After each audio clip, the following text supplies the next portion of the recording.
নমস্কাৰ বন্ধু বান্ধৱীসকল, আজি আমি মহাভাৰতত থকা দানবীৰ কৰ্ণৰ বিষয়ে জানিম। কৰ্ণ আগৰ জন্মত কোন আছিল, আহক জানো। যিসকলে মোৰ চেনেললৈ নতুনকৈ আহিছে সকলোৱে মোৰ চেনেলটো ছাবস্ক্ৰাইব কৰিবলৈ নাপাহৰিব। আহক আমি কাহিনীৰ মাজলৈ যাওঁ।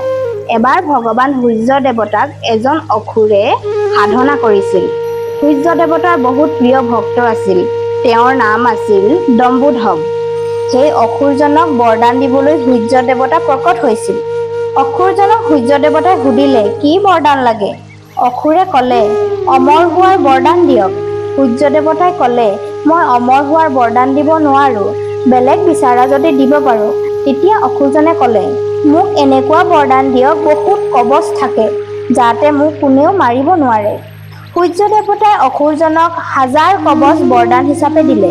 এই কবচৰ বিশেষত্ব আছিল, যদি কোনোবাই 1000 বছৰ তপস্যা কৰি যি শক্তি পাব, সেই শক্তিৰে সেই 1000 কবচৰ পৰা এখন কবচ শেষ কৰিব পাৰিব।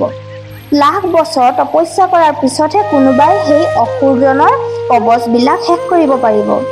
অসুৰ দম্বুধৱই বৰদান পোৱাৰ লগে লগে দেৱতাসকলক আক্ৰমণ কৰিবলৈ ধৰিলে। স্বৰ্গখন নিজৰ কৰিবলৈ বিচাৰিছিল। ঋষি মুনিক শেষ কৰিব ধৰিল। তাৰ পাছত দেৱতাসকলে ভগৱান বিষ্ণুৰ ওচৰলৈ গৈ সহায় বিচাৰিছিল। দেৱতাৰ কথা শুনি ভগৱানে কাৰ্তিক মাহত বদৰিকা আশ্ৰমত নৰ-নাৰায়ণ ৰূপত অৱতাৰ ল'লে।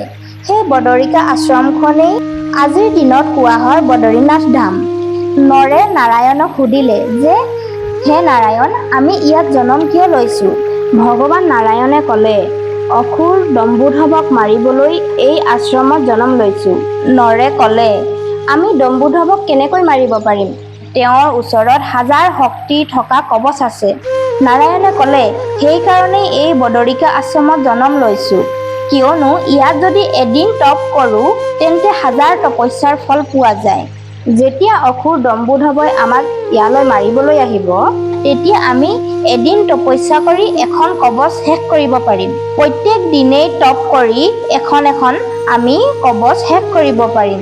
তাৰ পাছত সেই আশ্ৰমত অসুৰ দম্বুধৱ আহি পালেহি আৰু যুদ্ধ কৰিবলৈ ধৰিলে।